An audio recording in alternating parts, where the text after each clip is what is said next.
안녕하세요. 햇님이에요. 오늘은 미녀와 야수라는 책을 읽어볼 거예요. 옛날에 상인이 살았어요. 상인에게는 아름다운 딸이 셋 있었어요.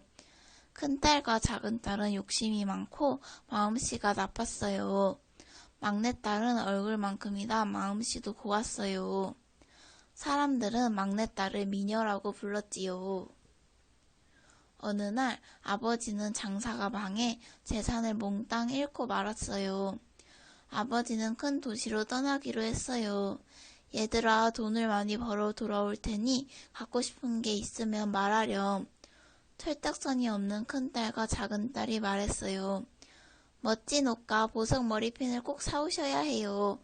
하지만 미녀는 아무 말도 하지 않았어요. 미녀야, 너도 갖고 싶은 걸 말하렴. 착한 미녀는 곰곰이 생각하더니 이렇게 말했어요. 저는 장미꽃 한 송이면 돼요. 아버지는 도시에 도착했지만 장사가 잘 안 됐어요. 빈손으로 돌아올 수밖에 없었지요. 아버지는 깊은 숲속에서 그만 길을 잃고 말았어요. 다리가 아프고 지칠 때쯤 커다란 성이 보였어요.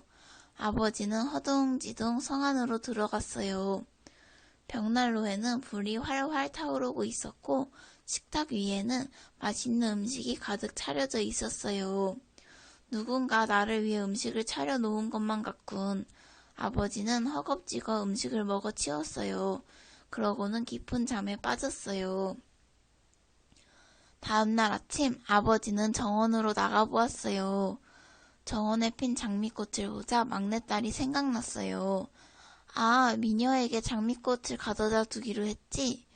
아버지가 장미꽃을 꺾자마자 무시무시하게 생긴 야수가 나타났어요. 내 장미를 꺾다니 가만두지 않겠다.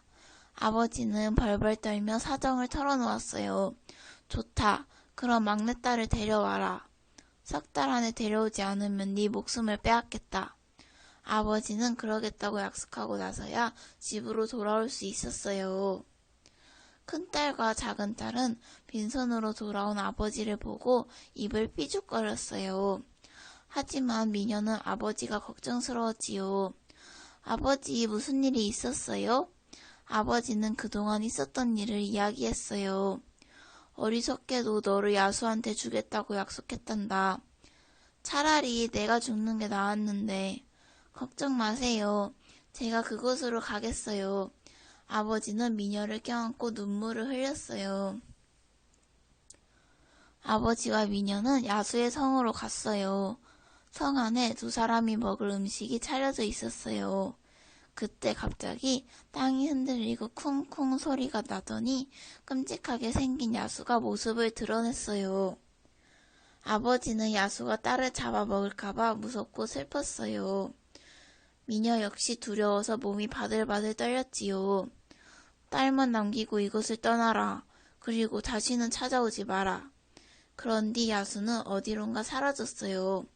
아버지는 딸과 마지막 식사를 마치고 성을 떠나야 했어요. 홀로 남은 미녀는 성 안을 둘러보다 미녀의 방이라고 적힌 곳을 보았어요. 누가 이렇게 아름답게 꾸며놓았을까? 미녀는 보드라운 베개를 만져보다가 깜빡 잠이 들고 말았어요.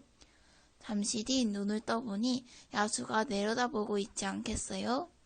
미녀는 아무 말도 못하고 몸만 바들바들 떨었어요. 무서워 말아요. 당신과 결혼해서 행복하게 살고 싶소. 야수의 말에 미녀는 얼굴이 새파랗게 질렀어요. 그러자 야수는 크게 한숨을 쉬며 돌아섰어요. 야수는 매일 저녁 미녀를 찾아왔어요. 미녀는 처음에는 야수와 눈도 마주치지 못했지만 시간이 지나자 함께 식사도 하고 차도 마시게 되었어요. 그러는 동안 야수는 미녀를 즐겁게 해주려고 애썼어요. 미녀와 아침을 먹으며 도란도란 이야기를 나누기도 하고 예쁜 꽃먹거리도 만들어 주었어요. 그렇게 하루가 지나고 한 달이 지났어요. 야수가 멋진 옷을 차려입고 나타났어요. 이제 내 아내가 되어줘. 하지만 미녀는 고개를 저었어요. 미안해요, 야수님. 야수님은 좋은 분이지만 결혼할 수는 없어요. 알겠소. 당신이 나를 받아줄 때까지 기다리겠소. 야수는 고개를 숙인 채 힘없이 돌아갔어요. 어느덧 한 해가 지났어요. 미녀는 아버지와 언니들이 그리웠어요. 아버지와 언니들이 보고 싶어요. 전 그러면 집에 다녀와요. 자기 전에 이 반지를 식탁 위에 올려놓도록 해요. 그러면 내일 아침엔 집에 가 있을 거예요. 하지만 일주일 뒤에는 꼭 돌아와야 해요. 미녀는 야수의 말대로 하겠다고 약속했어요.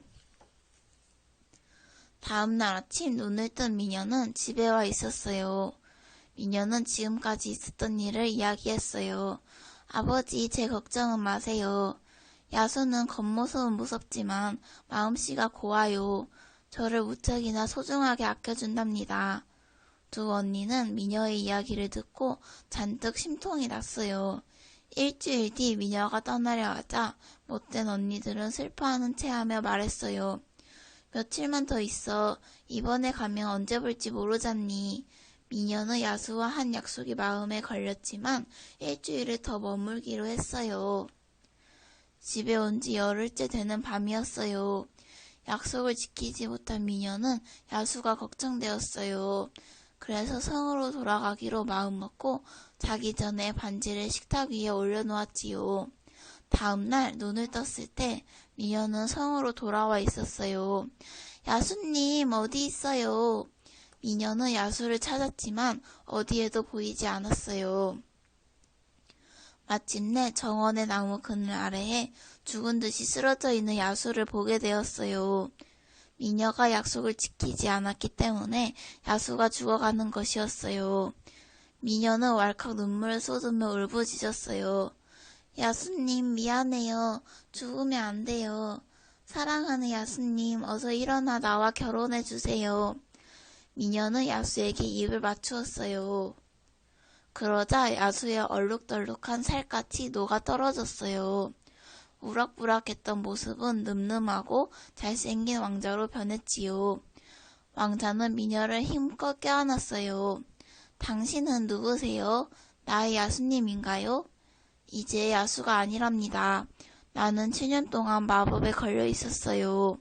지금 당신의 입맞춤이 마법을 풀어주었어요. 두 사람은 부둥켜 안은 채 뜨거운 눈물을 흘렸어요. 왕자는 미녀를 데리고 자기 나라로 돌아갔어요. 온 백성이 몇 날 며칠 잔치를 벌였지요. 멋진 왕자와 착한 미녀는 결혼하여 행복하게 살았답니다. 지금까지 미녀와 야수라는 책을 다 읽어보았어요. 그럼 안녕.